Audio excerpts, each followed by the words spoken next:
And if you multiply afterwards, it's a vertical stretch or compression, and if you multiply after, it happens in the direction you want. Now, I've got to be truthful with you. It does not occur very often that we really want to take a look at multiplying before we perform the function. It's a whole lot easier to understand what happens if we multiply afterwards. So most of the time we will do that. But this is one of the truths about these things. Now, that brings us to the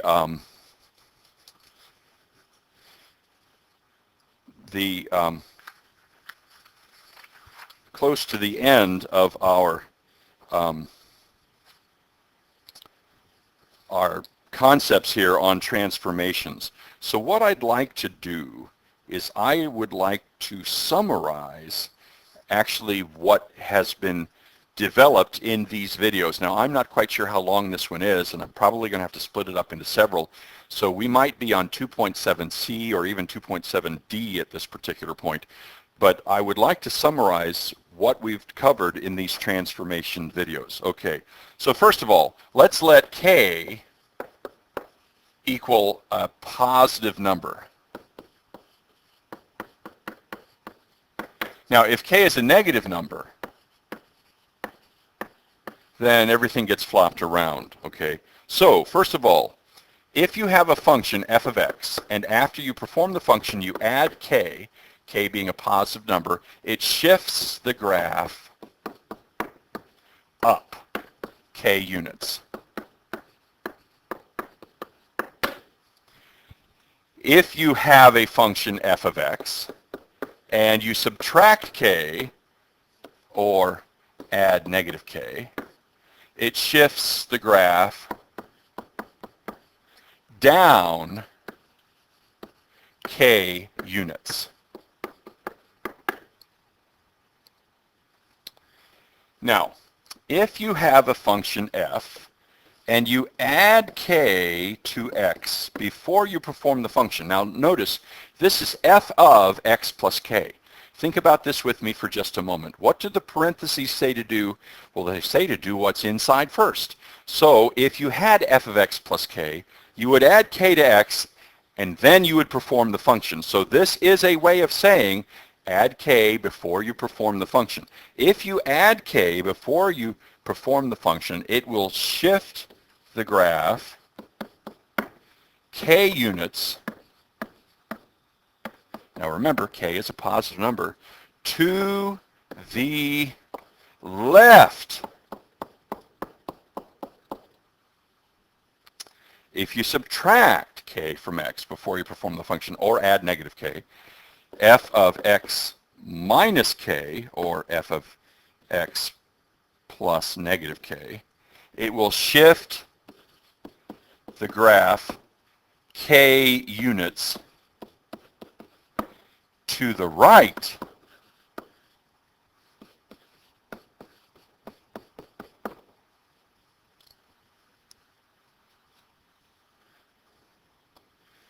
Now, if you multiply f of x by negative 1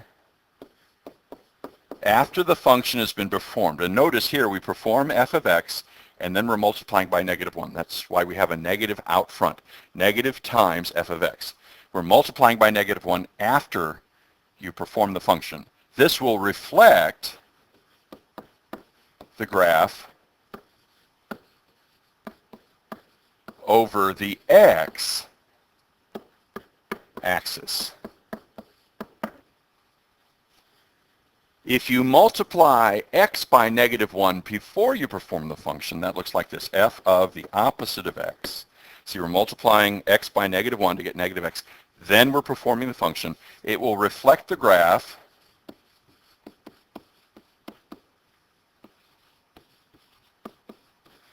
over the y-axis.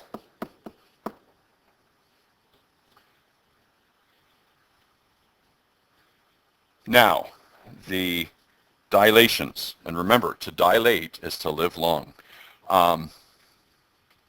If you multiply the function by a after the function has been performed, in other words, a times f of x, will vertically stretch, let's use k here. We multiply f of x by k after the function has been performed. It will vertically stretch your graph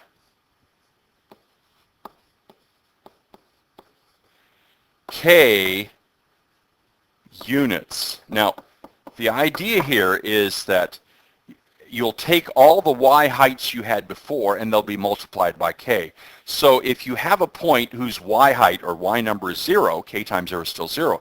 If you have a point where the y value is 2, your new point will have the same x value, but the y value will be 2k.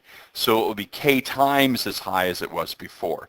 So it will stretch it k units. Anything that is like negative 2 units for y, you'd multiply by k, it would be negative 2k units, so it would be stretched below the x-axis. So the x-axis is kind of the center of this stretch. And the farther away you were from the x-axis before you started, the much farther you're going to be away afterwards. Now, if k is between 0 and 1, in other words, if it's a fraction like 1/2, that's going to compress the graph vertically. Now, if you have f of x and you multiply x by k, before you perform the function, this will be a horizontal compression or stretch. Now, it'll be a compression if k is greater than 1. In other words, if you're multiplying by 2 or 3 or 4, then the width of the graph will be 1 over 2 or 1 over 3 or 1 over 4 times as wide as it was before. So you'll be multiplying by 1 over k for the compression. Now, if k is between 0 and 1, actually, k would be a fraction like 1/2. 1 over 1/2 is 2. So what that would do is that would be a stretch to 2 times or 3 times or 4 times, depending if you have 1/2 or 1/3, 1/4 or whatever, its original width. Now, the line where things won't change here is going to be the y-axis for this horizontal compression or stretch.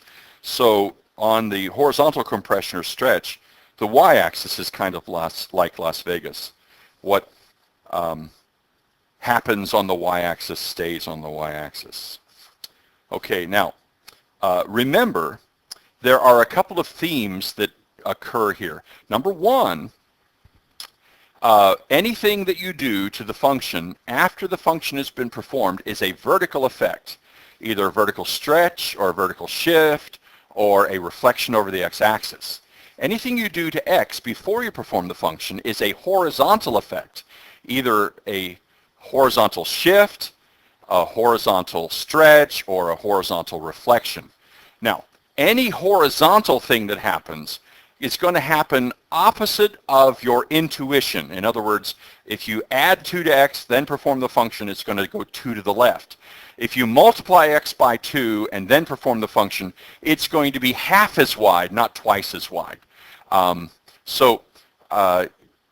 horizontal ones are a little bit more difficult to keep track of, but please do work on getting those straight. Okay, now that takes care of the concepts for transformations of some basic functions. Once again, to die late is to live long.